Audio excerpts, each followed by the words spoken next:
कहते हैं अश्वत्थामा आज भी जिंदा है। कहते हैं कि उसके माथे पर घाव है जो कभी नहीं भरता है। कहते हैं कि आज भी वो धरती पर भटक रहा है। लेकिन जरा सोचिए, ये कहते हैं कौन है और इन बातों की सच्चाई क्या है।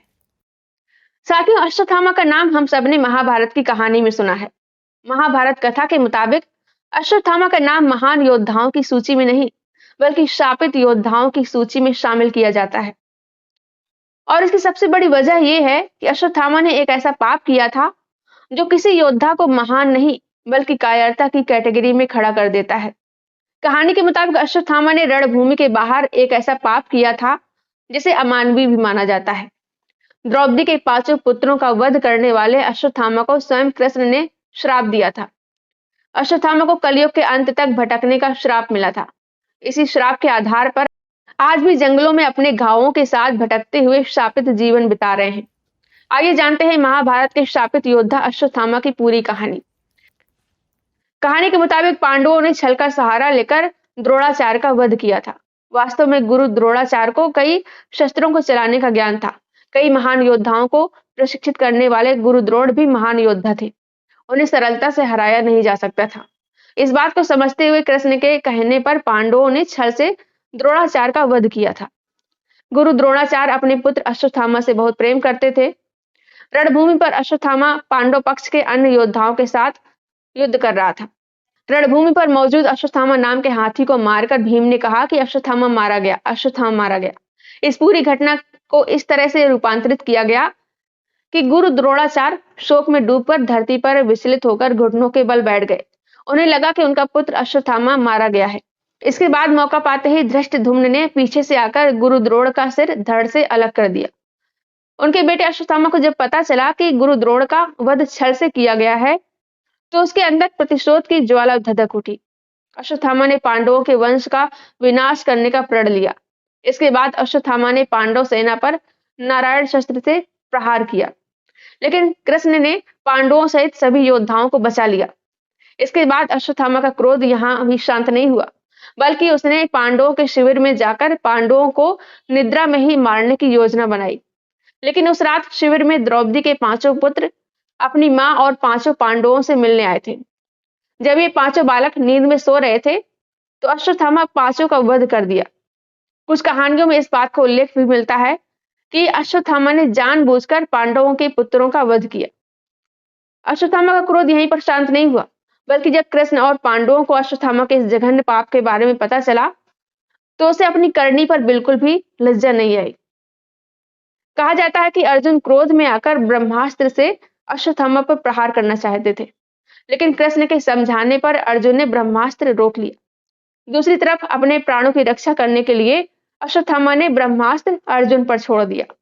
कृष्ण ने जब अश्वत्थामा को ब्रह्मास्त्र रोकने के लिए कहा, तो उसने ब्रह्मास्त्र की दिशा अभिमन्यु की पत्नी उत्तरा के गर्भ में पल रहे शिशु की तरफ मोड़ दिया। श्री कृष्ण ने अपनी शक्ति से उत्तरा के मृत शिशु को फिर से जीवित कर दिया और अश्वत्थामा के बढ़ते आतंक को रोकना बहुत जरूरी हो गया। क्रोध और प्रतिशोध की अग्नि में जलता हुआ अश्वत्थामा अंधा हो चुका था। ऐसे में कृष्ण को अश्वत्थामा को रोकना बहुत जरूरी लगा, क्योंकि प्रतिशोध की ज्वाला में जलता अश्वत्थामा पूरी संसार के विनाश का कारण भी बन सकता था। ऐसा कहानियों में कहा जाता है। और कृष्ण ने द्रौपदी और पांडवों के मासूम पुत्रों का वध करने और एक गर्भस्थ शिशु को मारने का प्रयास करने के लिए अश्वत्थामा को दंड दिया। कृष्ण ने अश्वत्थामा की दिव्य मणि उसके माथे से निकाल ली। इसके बाद अश्वत्थामा शांत नहीं हुआ और कृष्ण पर प्रहार करने लगा।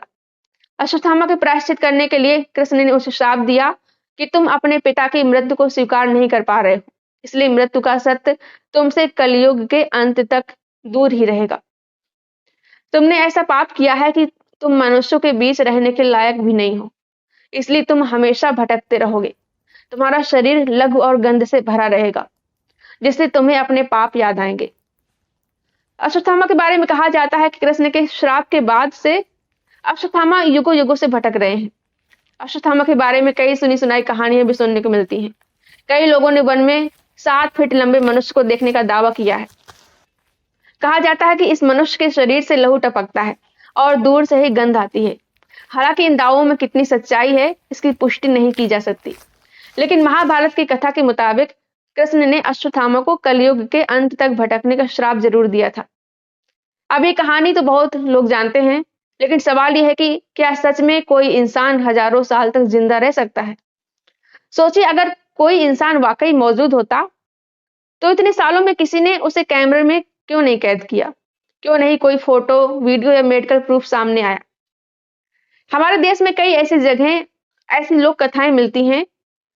कहीं कोई कहता है कि उसे जंगल में कोई अजीब आदमी दिखा, कोई कहता है कि मंदिर में कोई जख्मी साधु आया और गायब हो गया। ऐसी बातें सुनने में रहस्यमय लगती हैं, लेकिन जब बात आती है सबूतों की, तो कहानी वहीं रुक जाती है। आज के टाइम में कैमरे हर जगह हैं, सीसीटीवी, मोबाइल, सैटेलाइट्स, कुछ भी छिपाना मुश्किल है। तो अगर अश्वत्थामा सच में होते, तो अब तक कोई ना कोई ठोस रिकॉर्ड जरूर मिलता। विज्ञान के मुताबिक इंसान का शरीर इतना लंबा नहीं जी सकता है। हमारी सेल्स की एक लिमिट होती है, और वो लिमिट तोड़ना नेचर के रूल्स के खिलाफ है। तो फिर अश्वत्थामा आज भी जिंदा है, इसका मतलब क्या हुआ? देखिए, कहानियों में जो बातें होती हैं, वो हमेशा सच नहीं होती हैं। मतलब हर चीज का सीधा साधा मतलब नहीं होता है। कई बार अमर होना एक प्रतीकात्मक बात होती है। जैसे कोई कहानी हमें याद रहे, या कोई घटना समाज की यादों में हमेशा जिंदा रहे। हो सकता है कि अश्वत्थामा का जिंदा रहना असल में उस गिल्ट या दर्द का प्रतीक हो, जो उन्होंने महसूस किया था। हर सभ्यता में ऐसी कहानियां हैं। कहीं कोई राजा जिसने गलत किया, वो हमेशा भटकता रहा। कहीं कोई योद्धा जिसे सजा मिली, और वो मौत से भी नहीं मर सका। मतलब ये इंसान की सोच का हिस्सा है। हम डरते हैं, सोचते हैं, सवाल करते हैं, और इन सबको हम कहानी का रूप दे देते हैं। अब कुछ लोग कहेंगे, भाई हमने सुना है किसी गांव में कोई अश्वत्थामा मिला था। हाँ, ऐसी कहानियां बहुत हैं, लेकिन सुना है और साबित हुआ, इन दोनों में बहुत फर्क होता है।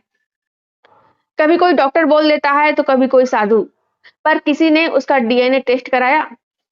कोई रिपोर्ट, कोई प्रूफ नहीं। बस कहानी बनती गई और आगे बढ़ती गई। अब ये सोचिए, अगर किसी को सच में हजारों साल तक जीना हो, तो उसे क्या खाना पड़ेगा? क्या शरीर वैसा ही रहेगा? वो लैंग्वेज कैसे बदलेगा? कल्चर कैसे समझेगा? इतने सालों में तो पूरी धरती बदल गई, लेकिन वो एक आदमी वहीं का वहीं रहेगा। ये सुनने में थोड़ा अनरियल नहीं लगता है?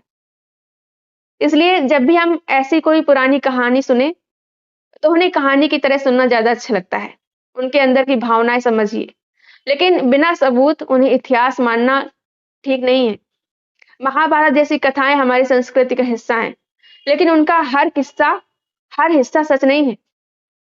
वो समाज की सोच, नैतिक सवालों और डर की झलक दिखाती है। तो साफ है, अश्वत्थामा हकीकत में नहीं जिंदा है, वो सिर्फ कहानियों में और लोगों के दिमाग में जिंदा है।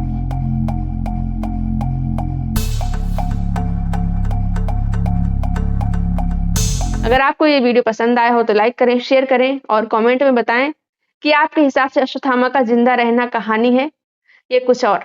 आप क्या सोचते हैं? मिलते हैं अगले वीडियो में। नमस्ते।